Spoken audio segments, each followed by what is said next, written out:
Right, hi everyone, I'm Charlie. So today I'm going to be talking a very fancy titled Adopting a Human First Approach When Leveraging AI. So I'm sure AI has touched every part of our lives at the moment, everyone's hearing about it, but I'm going at it for a very SEO specific lens today. A lot of people are using AI to create content and really speed up their strategies.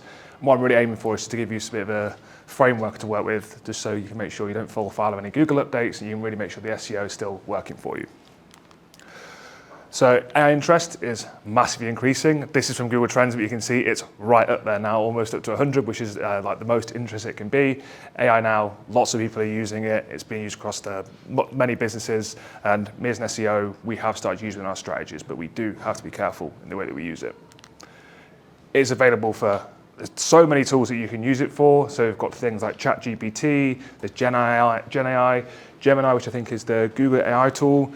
AI has many uses, but when I'm coming at it from my perspective, the way that we're using it the most is with ChatGPT. So when I say ChatGPT, I'm talking about generating content that can help us with our strategies. So example, sorry, very subtle, thank you. Yeah, so using ChatGPT to really speed up any of the work that we're doing. So that's something that I'm doing day in, day out, but we do have to be careful the way we use this. So it can help us speed up basic tasks. So I'm going to use, for some reason, tiramisu as an example. It can help us write meta titles. So I've asked it there, sure, write me a title tag for the best way to make tiramisu. If I wanted to have a recipe website, I can go to ChatGPT, do that, really basic. It can go a bit further. If we want to start to create those recipes and get maybe a framework of what that content's going to say, that we can have an optimized SEO article, you can actually get it to give you a clear content brief that way you can have an expert write that. You can see an example there. It's giving me the heading structures, the H2s, the H3s. So to me, that's like a good SEO outline of where I can start from that article. And then you can go the whole way with it and actually have it start fully writing the article. So I've asked it to then go and write the article that I've given it, and this is where I'd avoid going.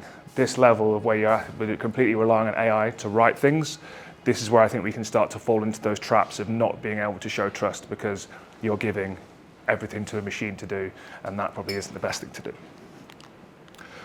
So these tools do speed up our work. We are going to have to use them, whether we like it or not. You know, it's going to be very competitive, and anything we can speed up, we should be doing it. But how can we ensure that when we're using them, that we are building trust in the content that we're adding to our websites?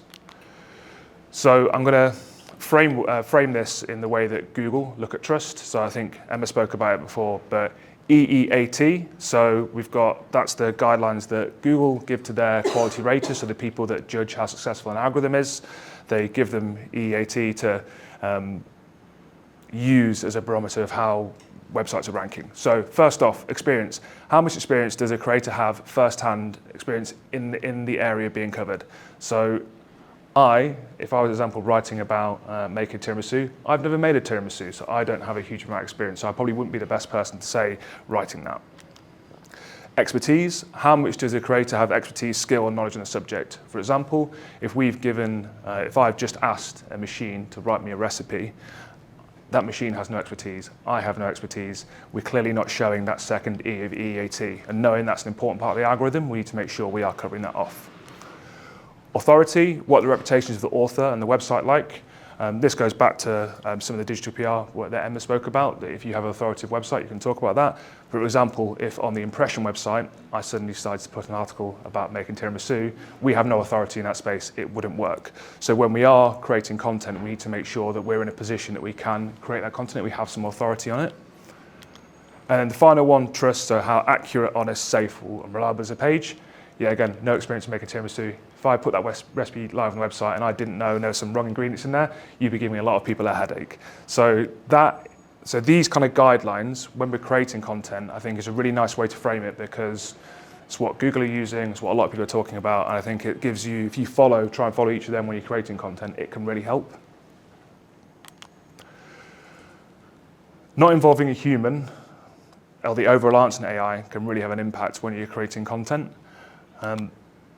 There was a Google update in the start of March. So we know that seeing that interest in AI, over the past maybe 2 years, there is a huge amount of content being put onto the internet that's been written by AI. Obviously that's a massive job with Google trying to tackle that, understand is it quality, work out, does it have any expertise?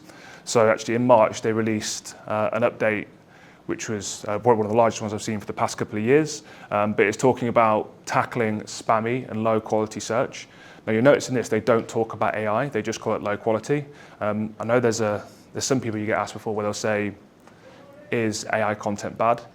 People have been writing bad content for a very long time. AI doesn't make any difference to that. Like the AI content is fine, it's just about the way you use it.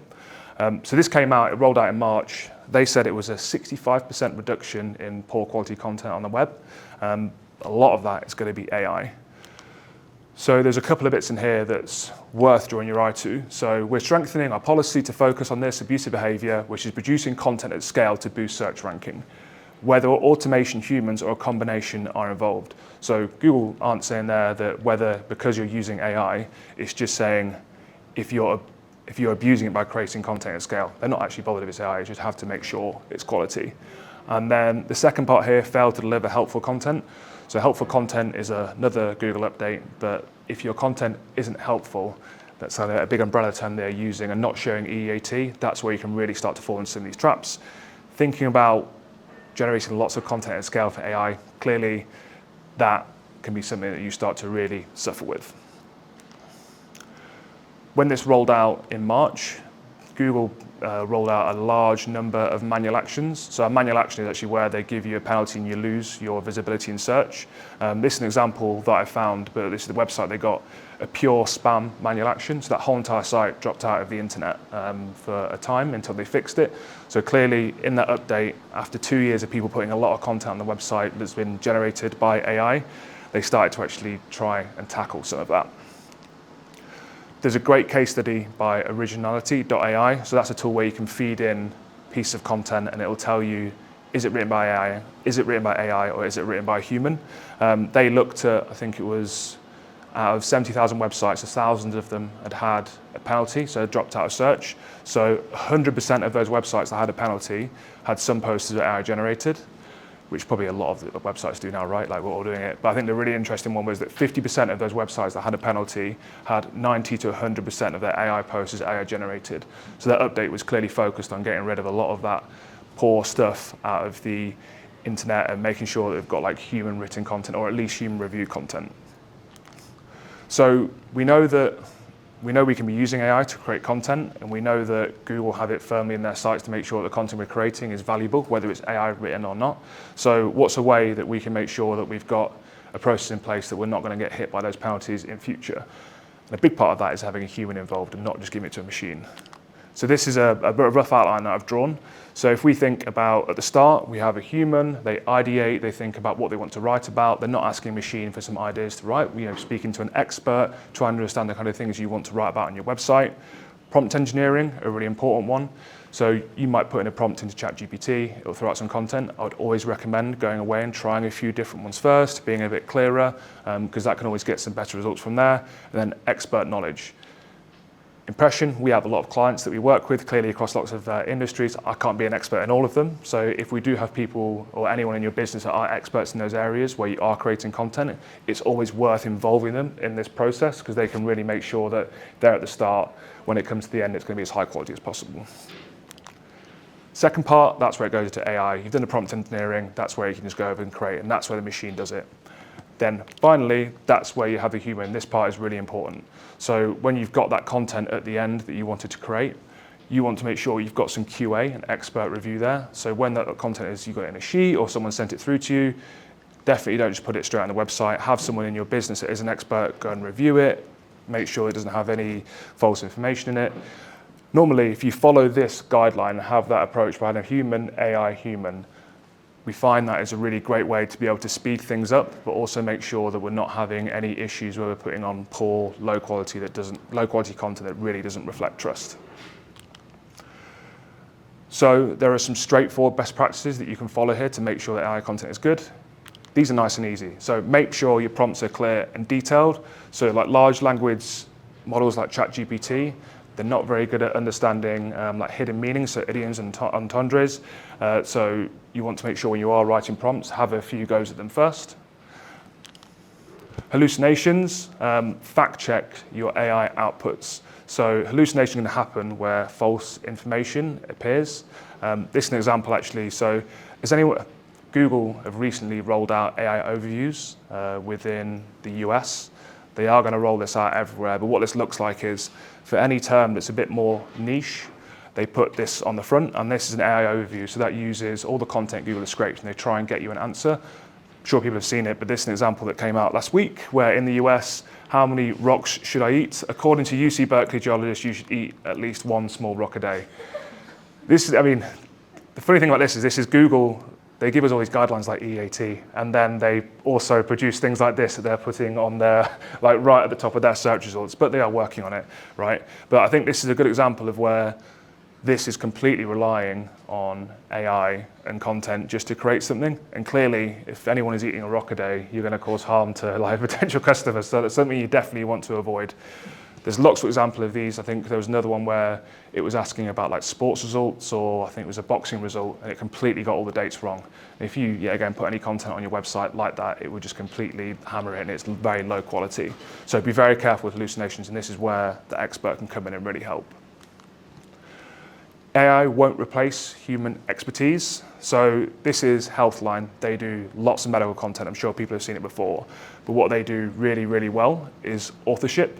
So this is their everything you need to know about allergies blog that they produce. So you can see here that they've got an author. It's been regularly updated. It's been medically reviewed. Then that person who's medically reviewed it has a profile that talks about why they're important. It links out to their LinkedIn profiles.